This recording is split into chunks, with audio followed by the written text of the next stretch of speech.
एक छोटे से नगर में 4 विद्यार्थी रहते थे। चारों विद्यार्थी आपस में बहुत अच्छे मित्र थे। उसमें से 3 विद्यार्थियों को पढ़ने लिखने का बड़ा शौक था और बहुत चालाक माने जाते थे। मगर जो चौथा विद्यार्थी था उसे पढ़ाई लिखाई में उतना मजा नहीं आता था। हाँ, मगर वो किताबें अलग अलग ढंग की पढ़ता रहता था। उसे दुनियादारी की काफी समझ थी। एक रोज शाम के वक्त चारों बैठकर भोजन कर रहे थे कि अचानक उनमें से एक बोल उठा, मुझे लगता है कि हमें राजाओं के दरबार में जाकर अपना काम दिखाना चाहिए ताकि हमारा नाम भी हो और हमें दाम भी मिले। उसकी ये बात चारों को बहुत अच्छी लगी और चारों निकल गए सफर पर।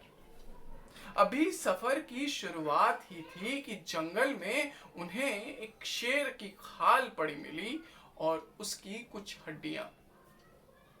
ये देखकर उनमें से एक विद्यार्थी बोल उठा, रुको, मुझे लगता है कि हमें अपनी बुद्धि की परीक्षा लेनी चाहिए।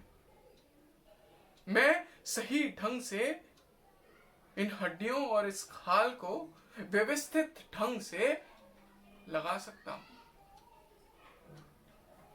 दूसरा बोला, मैं इसमें मांस और खून डाल सकता हूं। तीसरा बोला, और मैं इसमें प्राण फूंक सकता हूं, इसे पुनः जीवित कर सकता हूं। चौथा चुपचाप उनके पीछे उनकी ये बातें सुन रहा था। जैसे ही उनकी ये वार्तालाप खत्म हुई, वो आगे आया और हाथ जोड़कर कहने लगा, मित्रों, तुम्हें जो करना है तुम वो करो, बस मुझे किसी पेड़ पर चढ़ जाने दो, क्योंकि मुझे पूरा विश्वास है तुम लोगों की बुद्धि पर। तुम इस निर्जीव शेर को पुनः जीवित कर दोगे, पर मुझे विश्वास नहीं है इस शेर पर कि ये तुम लोगों के काबू में रहेगा। अरे डरपोक कहीं का, कैसी बातें करता है? हाँ, हमारी बुद्धि पर भरोसा है कि हम इसे पुनः जीवित कर देंगे, परंतु ये बात तू कैसे कह सकता है कि ये हमें ही खा जाएगा? अरे हमने इसमें प्राण फूंका है, इसे जीवन दिया है, ये हमारे काबू में रहेगा। तू तो डरपोक है, जा चढ़ जा पेड़ पर। तीनों ने उसका तिरस्कार किया, मजाक उड़ाया, मगर चौथे वाले ने बुरा नहीं माना और वो चुपचाप उस पेड़ पर जाकर बैठ गया और तीनों ने अपना कार्यक्रम शुरू किया।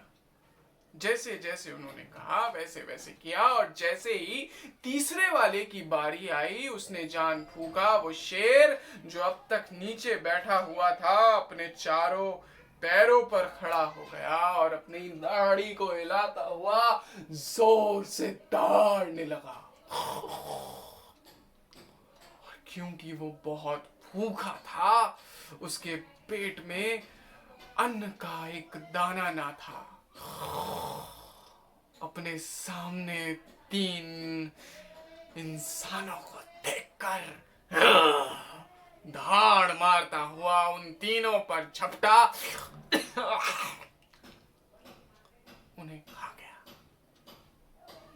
तो चौथा ऊपर बैठकर हरि नाम लेता हुआ ईश्वर को धन्यवाद कहने लगा और अपने आप को धन्यवाद कहने लगा कि वो इतनी किताबें पढ़ता है कि उसे दुनियादारी की खबर है। उसे इस बात का मालूम है कि ईश्वर के बनाए हुए नियमों का उल्लंघन नहीं करना चाहिए। हाँ, परिणाम अच्छा नहीं होता। अगली कहानी मिलते हैं। बाय। तो दोस्तों, मेरा नाम हिरोक पाल है और मैं एक बहुत ही खूबसूरत स्टोरी टेलर हूँ। अगर आपको मेरी ये कहानियां पसंद आ रही हैं तो मुझे आप इंस्टाग्राम पर फॉलो कर सकते हैं और मुझे मेल लिख सकते हैं, या फिर मुझे अपने प्रोग्राम में बुला सकते हैं, स्कूल्स में बुला सकते हैं, कहीं पर भी बुला सकते हैं और मैं कहानियां सुनाऊंगा। और ये चैनल अब रेगुलर चलेगा। यहाँ पर कहानियों की ट्रेन की बहुत सारी कहानियां आने वाली हैं, तो जल्दी से सब्सक्राइब कर दीजिए और अपने दोस्तों के साथ शेयर कीजिए। चलिए, अगली बार मिलते हैं। बाय।